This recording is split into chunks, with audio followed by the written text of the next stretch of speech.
Bonjour à tous, c'est le prix Misard qui servira de support au quintet de ce vendredi à Vincennes. Ils seront 16 au départ, un départ qui sera donné derrière l'autostart, 2100 mètres, les 6 ans n'ayant pas gagné 170 000 euros. On aperçoit le tableau avec le numéro 1, Santos de Castella. On va reparler de Santos de Castella. Le numéro 2, Houston Pagello. On va attendre le 24 novembre. Ça sera la course visée. Là, Ferré, ça va être compliqué. Hippomen Keno, le numéro 3, n'a pas vraiment convaincu lors de ses courses de remise en jambe. King Cole, le 4, on en reparle. Hugo Dubourg, le numéro 5, a été castré. En début d'année, il a du mal à retrouver, non pas ses attributs, mais la bonne carburation. Hymne du Gers, le numéro 6, on en reparle naturellement, c'est la course visée, tout comme pour le numéro 7, Hyperfast. Oliméloise, le numéro 8, il faut la retenir pour les places.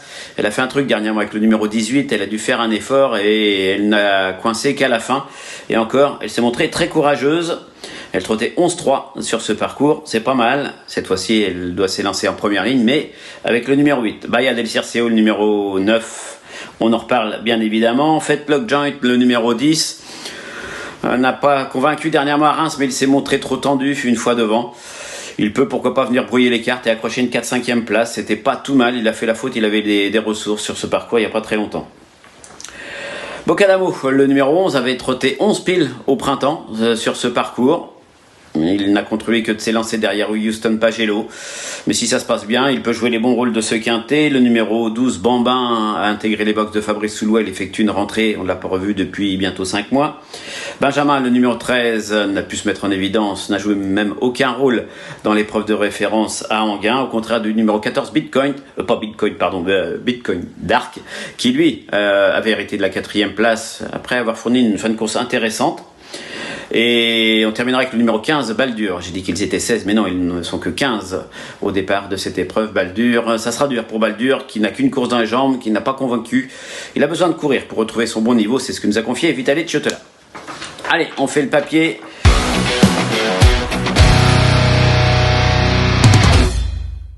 J'ai retenu en tête le numéro 6, Hymne du Gers. Je m'en voudrais de le laisser gagner alors qu'on sait que c'est la course visée depuis bien longtemps. On le retrouve.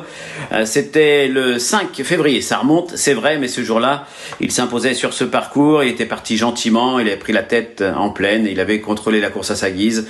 Jean-Michel Bazir avait juste ouvert les doigts à l'entrée de la ligne droite et il s'était détaché facilement. Il a été assez longuement arrêté. Il a 3 courses dans les jambes. On le sait, c'est la course visée, le bel engagement, il a hérité du numéro 6. Il faut savoir qu'il y a un petit peu moins d'1 an, c'était au mois de décembre, il n'avait été devancé sur ce parcours que par un certain Harlem Debussy. Vous voyez le chemin qu'a parcouru depuis Harlem Debussy.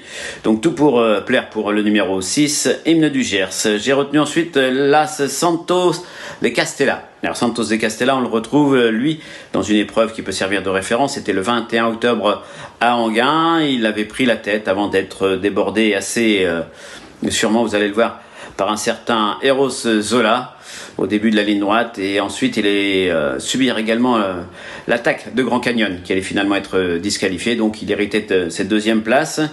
Auparavant, à Vincennes, il s'était perdu dans ses allures en bas de la descente, mais il n'avait pas assez de poids, il était trop léger comme on dit. Eric Raffin avait demandé à son entourage d'effectuer quelques réglages qui se sont révélés payants, puisque à Anguin ça s'est bien passé, même s'il s'est montré un petit peu tendu.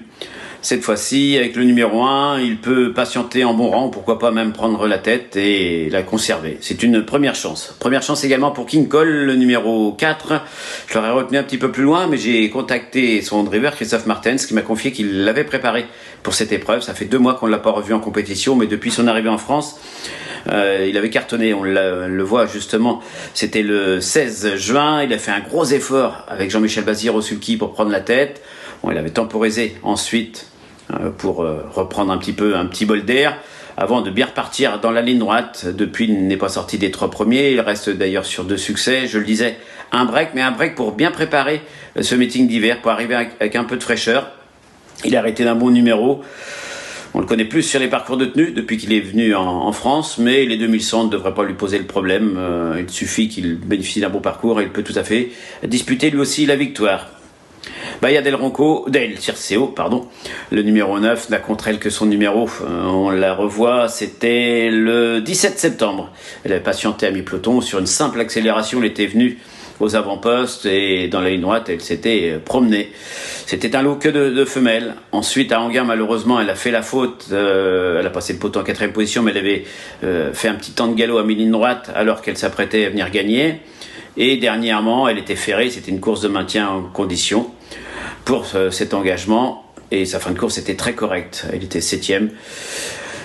C'est la course visée, mais quand vous héritez du numéro 9, ça complique un petit peu les choses. Faut pas démarrer, sinon elle va se tendre. Il va falloir que Franck Nivard la reprenne en partant. Est-ce qu'elle va bénéficier d'un bon parcours? Mais une chose est sûre, si elle est à portée de fusil à l'entrée de la ligne droite, elle peut tout à fait mettre tout le monde d'accord. Elle fait partie des possibles vainqueurs. Et je terminerai ces 5 choix prioritaires avec le numéro 7, Hyperfast. Alors lui, on le retrouve, ça remonte un petit peu. C'était au printemps, le 28 avril.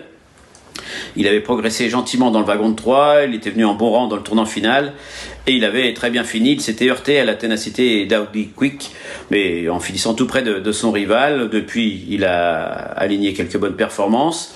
Un petit break cet été, il a 2 courses dans les jambes et sa dernière tentative m'a plu. Il s'est retrouvé parmi les derniers. À l'entrée de la ligne droite, il est encore loin et il a fourni une très bonne fin de course, finissant pas loin de Bahia del Circeo.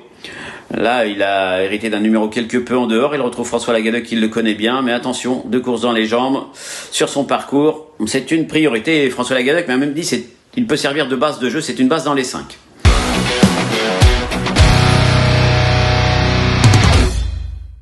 Voilà. Donc, le 6, l'As, le 4, le 9 et le 7, ça, ce sont les choix prioritaires. On rajoute le numéro 11, Bocalamo. Le numéro 14, Bitcoin Dark, et le numéro 8, Olimédoise. 6, As, 4, 9, 7, 11, 14 et 8. Un petit cheval du jour, il faudra aller dans la 6e course. Alors c'est une pouliche que j'ai prise en note dernièrement, une fille de Davidson Dupont qui a fourni une fin de course très séduisante. C'est le 609 Canel Star. Alors je ne sais pas si elle va gagner, mais elle va terminer dans les 3. Il faudra la suivre parce qu'elle va pas tarder à s'imposer. Le 609 Canel Star, je me répète, j'ai beaucoup aimé sa dernière fin de course dans une épreuve similaire. Merci à tous de nous avoir suivis et à très bientôt pour un nouveau numéro de 100% Quintet. Merci à vous d'avoir suivi cette vidéo. Alors pour vous abonner à notre chaîne YouTube, c'est ici. Et pour suivre encore plus de vidéos Paris Turf, c'est de ce côté.